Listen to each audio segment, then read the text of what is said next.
സമയം രാവിലെ 7 മണി. കോഴിക്കോട് ബീച്ചാട്ടോ നിങ്ങൾ കാണുന്നത്. ഈ ഒരു സമയത്ത് കോഴിക്കോട് ബീച്ചിലെത്തിയാൽ പല കാഴ്ചകളും കാണാനുണ്ട്. സത്യം പറഞ്ഞാൽ വിഷമിപ്പിക്കുന്ന കാഴ്ച എന്ന് പറഞ്ഞാൽ 15-16 വയസ്സുള്ള ആൺകുട്ടികളും പെൺകുട്ടികളും ബീച്ചിൽ പല ദിക്കിലിരുന്ന് കളിക്കുന്ന കാര്യങ്ങൾ. നമ്മളിപ്പോൾ രക്ഷിതാക്കൾ അവരടുത്തുണ്ടെങ്കിൽ പോലും അവർക്കതൊരു പ്രശ്നമേ അല്ല, യാതൊരു പരിസരബോധവും ഇല്ല. ഞാൻ വിചാരിക്കും ഇവരെന്ത് പറഞ്ഞിട്ടാണ് ഈ 6:30 മണിക്കൊക്കെ വീട്ടിൽ നിന്ന് ബീച്ചിലെത്തുന്നതെന്ന്.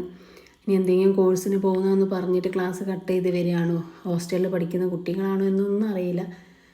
നമുക്കെന്ത് ചെയ്യാൻ കഴിയുമല്ലേ?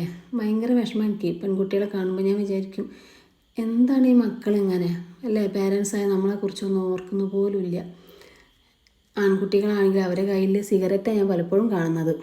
വല്ലാത്തൊരു സങ്കടം. ഞാൻ എന്താ ഈ സമയത്ത് ബീച്ചിൽ നിന്നല്ലേ, ഞാൻ മോളെ കൂടെ വരുന്നതാണ്. അവൾക്ക് മലബാർ സൈനിക അക്കാദമിൻ്റെ കീഴിൽ ഫിസിക്കൽ ട്രെയിനിങ് ഉണ്ട്. അപ്പോൾ ഈ മക്കളൊക്കെ ഇത്രയും പിള്ളേർ ഇവിടെ ഇതേപോലെ ഫിസിക്കൽ ട്രെയിനിങ്ങിന് വരുന്നുണ്ട്. ഇവരെ രക്ഷിതാക്കൾ ഇവിടെ ഉണ്ടാവാറുണ്ട്.